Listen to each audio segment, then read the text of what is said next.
So first of all, Sharad and Vibal, thank you for joining this panel.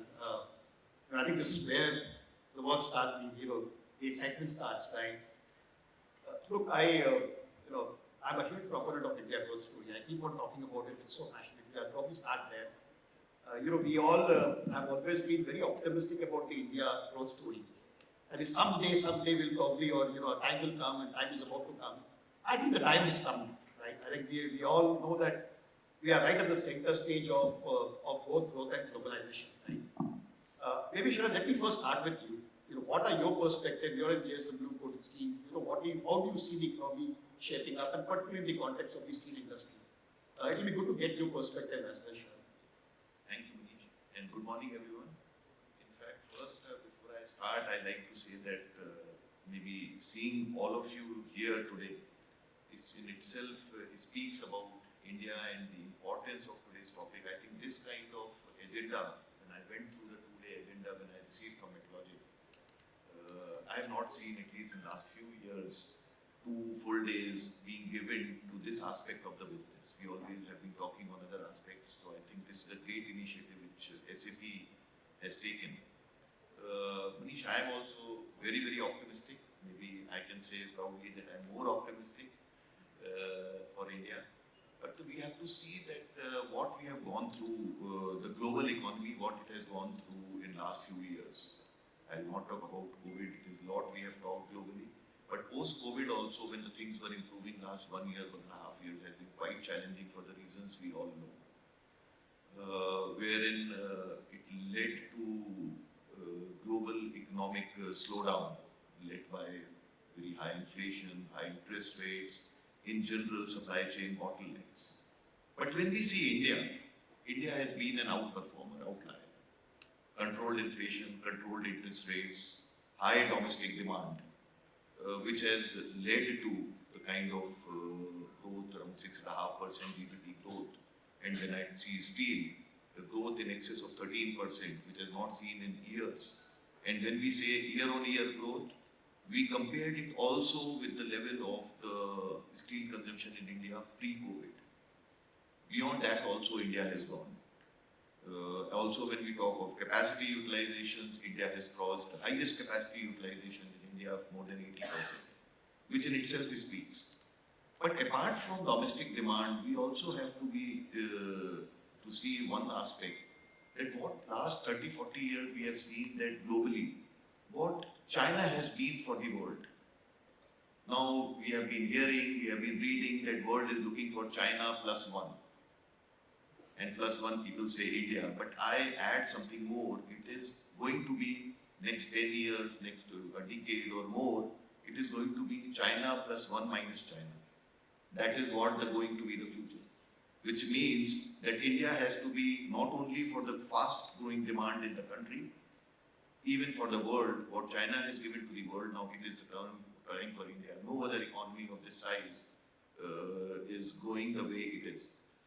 So at the same time, when I come to steel, when we see steel that with the capacity last year, the year which has just ended, with a capacity of almost 160 million and production of almost 126 million with a capacity utilization of almost 80%, which is significantly higher than the global average also, and one of the highest capacity utilizations in the world. So we in the steel industry have understood that if we don't add the capacities now, India will be falling short of this, and this is a backbone for any economy which is growing where the infra development is happening.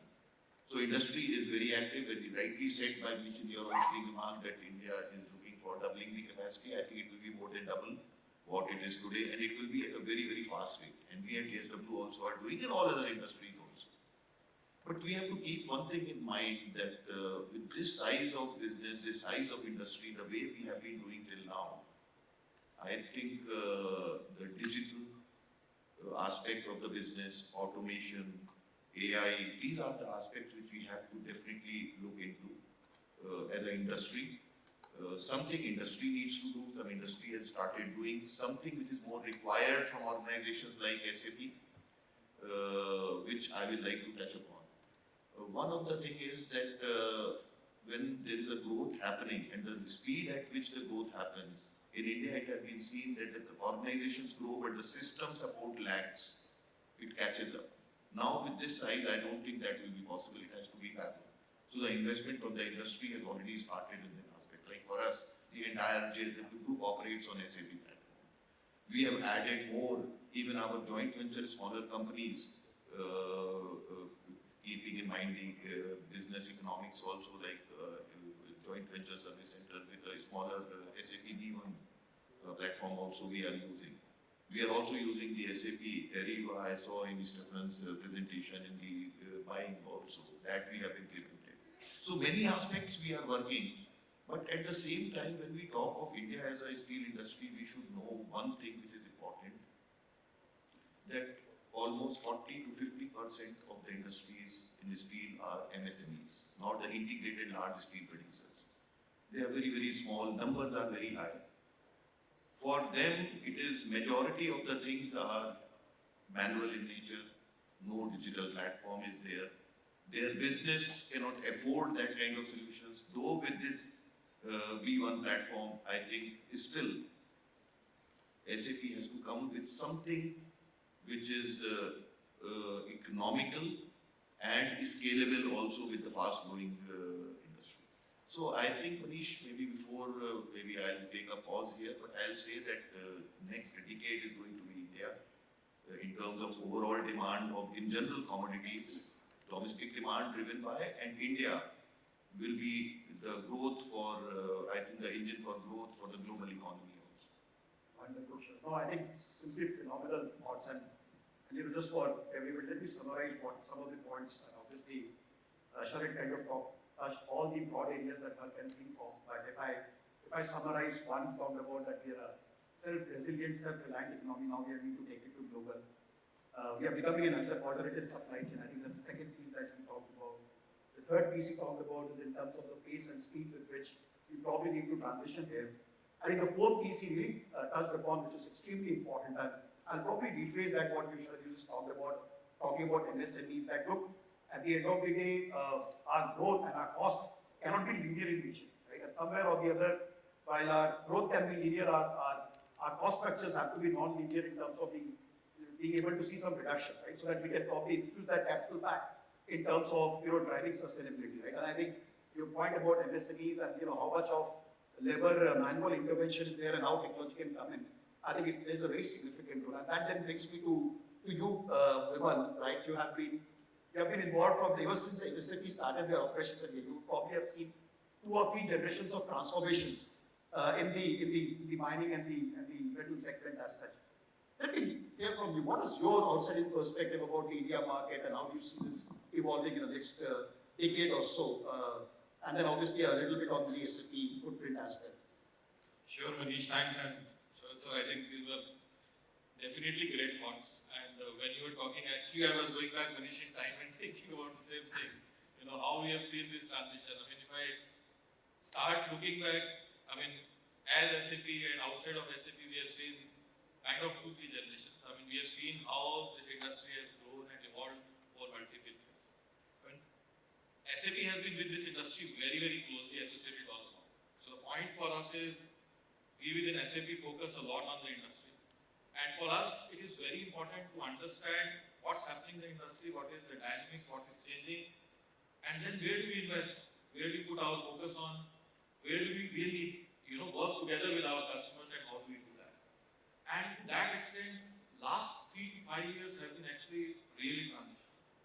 We have seen the growth story which, Sharad sir has mentioned. I mean, that is definitely there. The India growth story driven by all the investments, infrastructure which is given. I mean, we have been reading all along that the next decade of growth is kind of India and maybe some surrounding regions as well. I mean, it's not only the India market, it is the MENA market or the Asian market. I think, but multiple market, but definitely India is at the center of that. So that is one part of it, which is, the driving demand of steel and the infrastructure segment, which will make sure that, we need a lot of change, we need a lot of investment to really, scale up to the way the industry will grow in a very short span of time. Which Manish, you mentioned in the morning that what we have seen in the last 40 years, we have to do it in the next maybe 10 years, right? So that means that we need to focus on certain key priorities, what has been happening in the industry. So one dimension I would say is steel, but we also look at broader metals and mining. I mean, the other important trend which we see is that, our industry, which is the metal industry or the mining industry, is at the core of energy transition a lot, which is not only steel, which is also the new energy minerals, which is lithium, which is copper, which is cobalt, and there is a lot of investments which will go in other surrounding elements as well, which is in Indian geography and outside Indian geography as well. But if I take simple example of EVs, for example, I mean, there is a lot of alloy steel which goes in, which means that within the steel industry also there will be a lot of change in terms of the way the products have been and which markets we want to serve and how we want to grow. So for us, it is important that, initially keep focused on what is needed to handle this scalability and growth which the industry is looking at. And the first dimension which comes to us, very clearly is that it has been a traditional industry. Supply chain has been one of the most core critical elements of this industry always. That is the fundamental, the backbone. And I think that is where then when we focus, we say that yes, supply chain resilience, I think you spoke about it, Stefan spoke about it. I think that comes, how do we really help build supply chain agility in reality from planning to execution, which is more synchronized and which is more integrated also. Because I think what the segments which we serve tomorrow, the customers have matured a lot.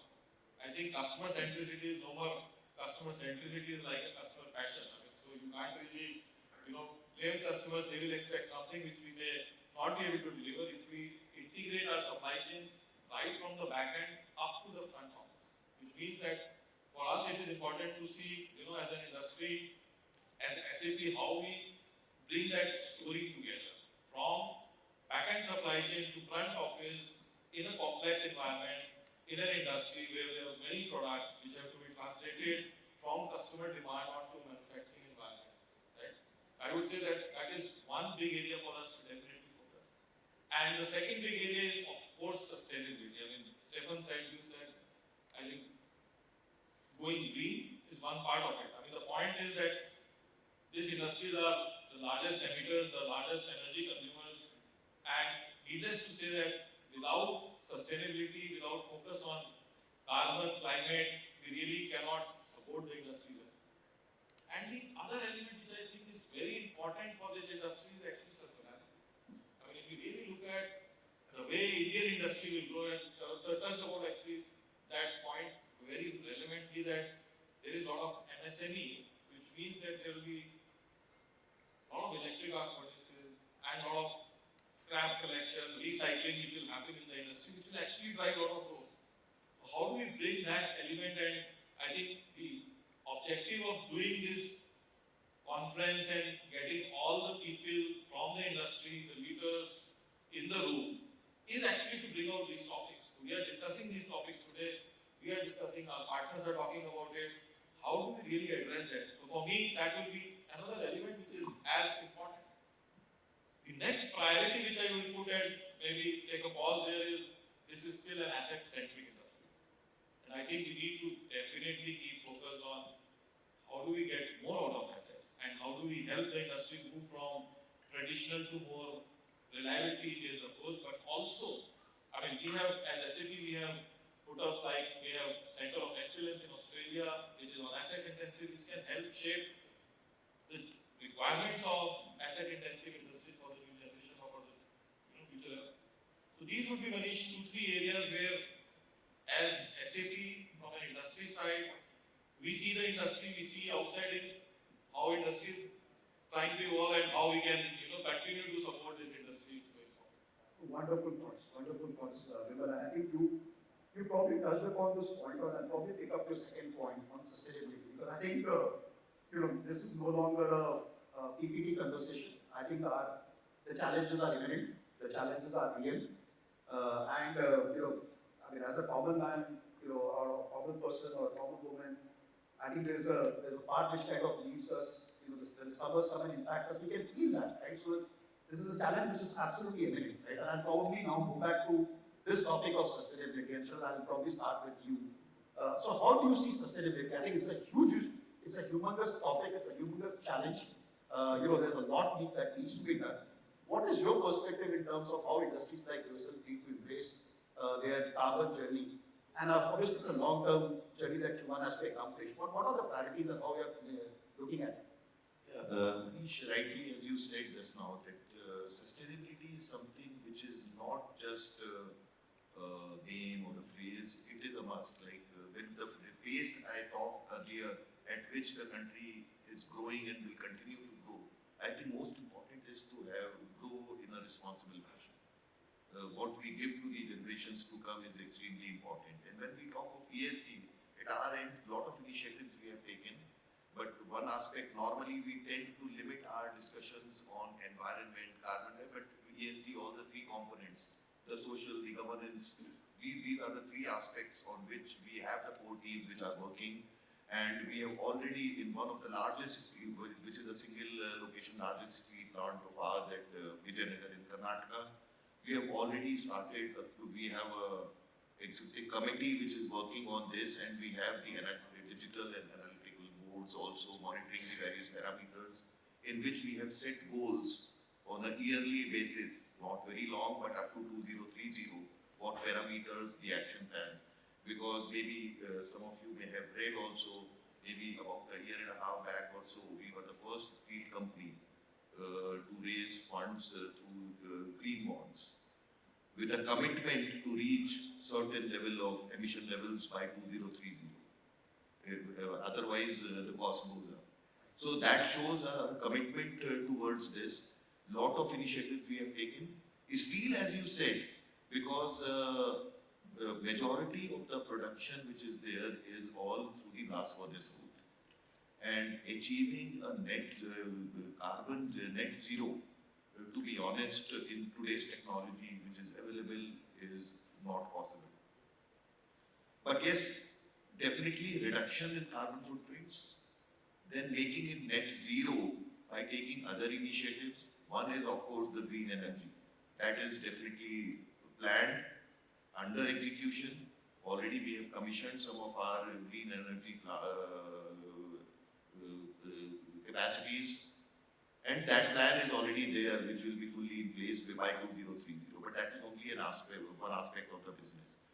Apart from that, what we are talking to the suppliers also are working, because the kind of requirement which country is going to have through the electric arc furnace route will not be possible to cater to. Because one, the requirement of scrap, which the amount of scrap which is available is extremely high.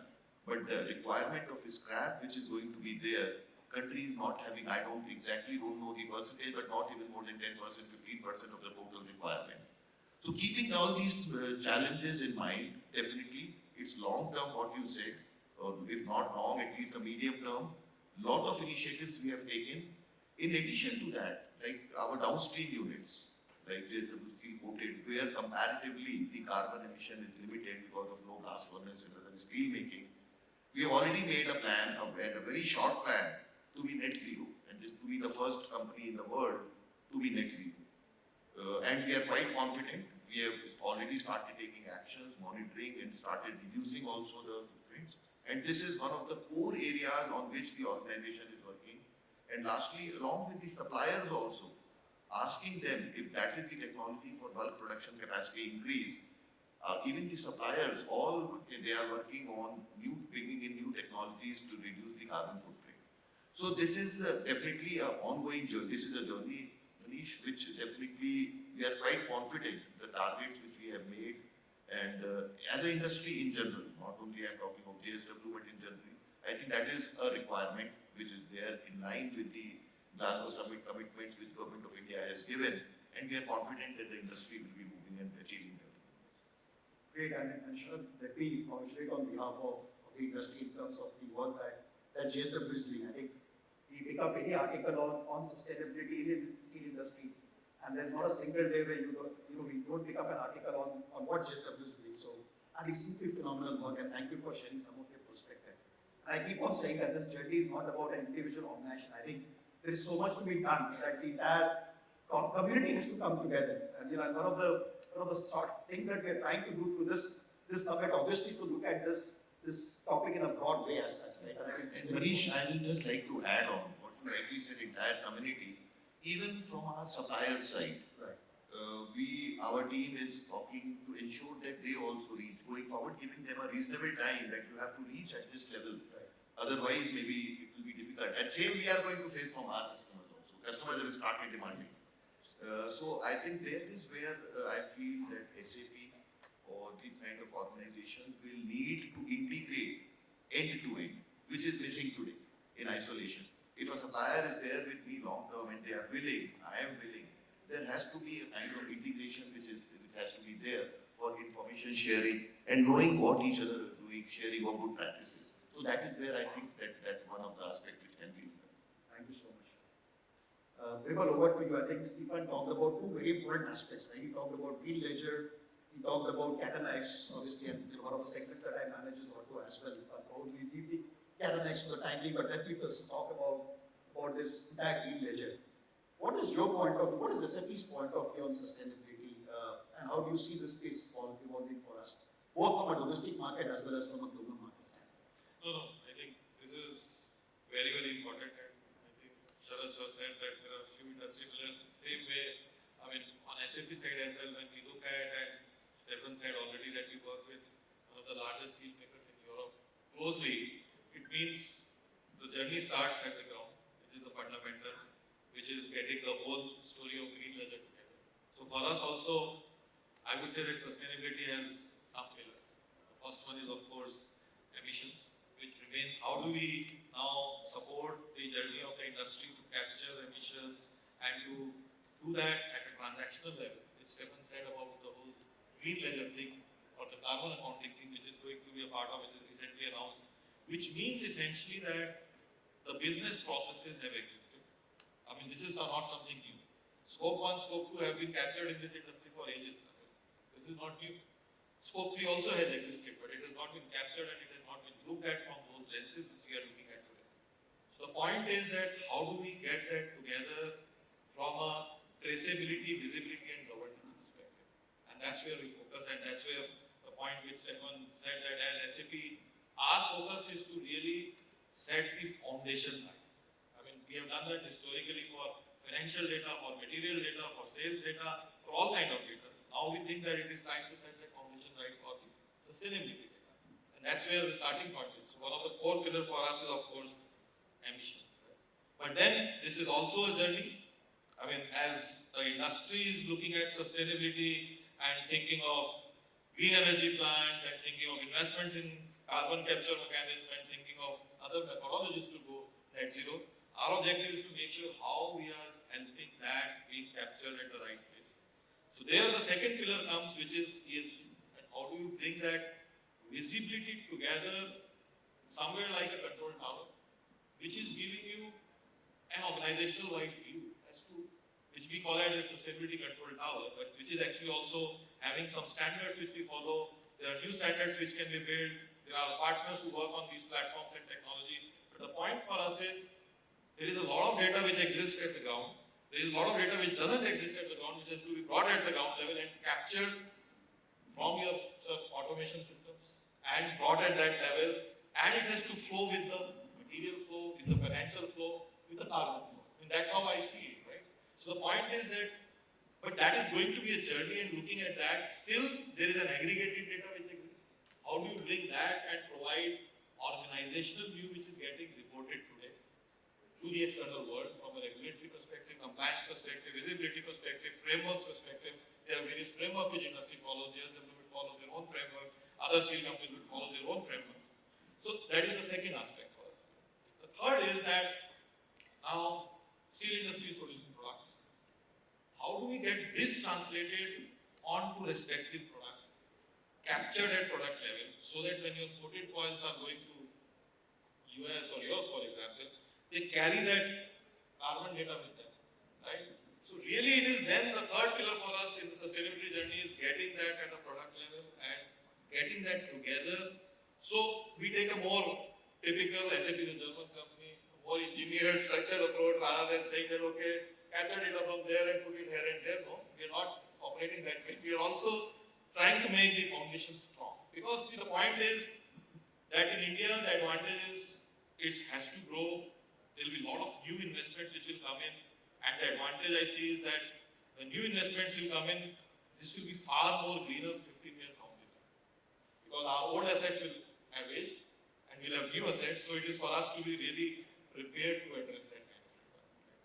So I think that product level visibility, where for some branded products you will use environmental product declarations and methodologies. SAP works with, for example, World Business Council for Sustainable Development on that direction in terms of standardizing the methodology, calculations, etc. But also we want to bring that together, what we call it as footprint management.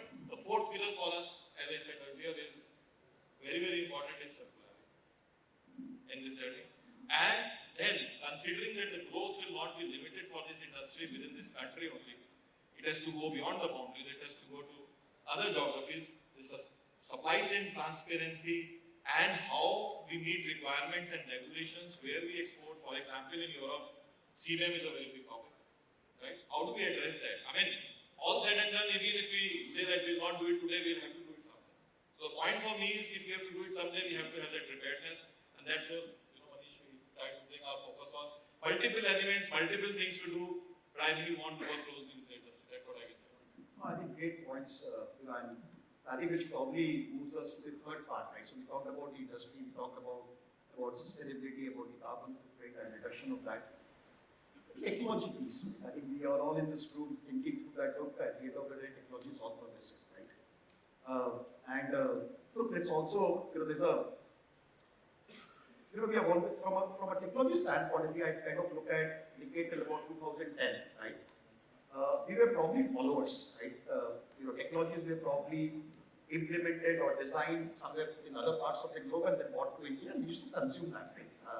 Obviously, we always had a culture of co-innovation, but the scale was not there. I think what has happened in the last probably decade or so, and it's kind of only increasing, is that we have become in the forefront of technology innovation, right?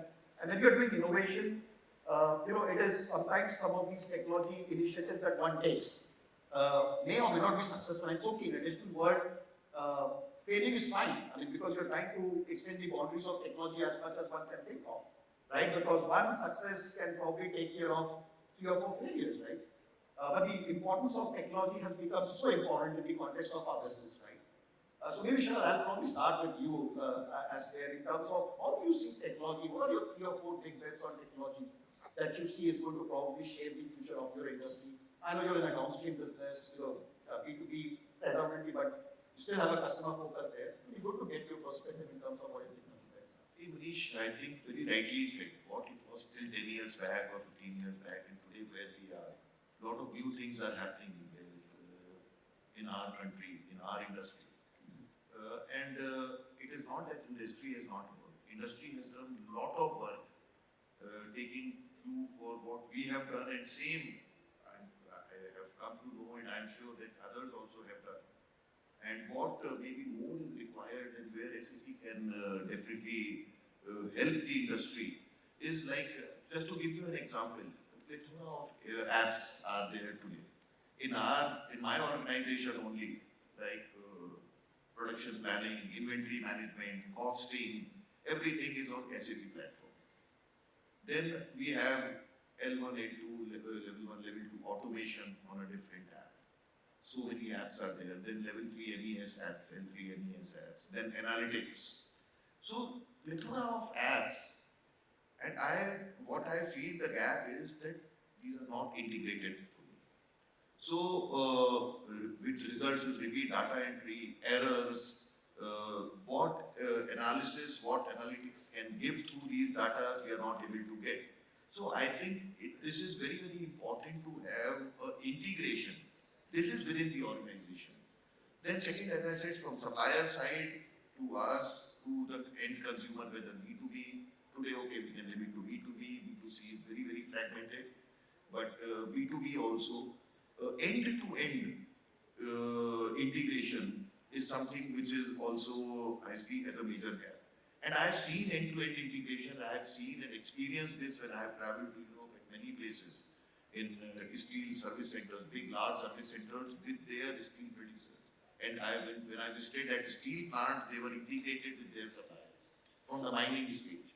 So I think that kind of integration is something which is the need for the industry to have a real effective solution, because all these integrations help in faster decision making, quality decision making, and have a proper analysis. So I think this is something which I expect is the key requirement from the industry, for the industry.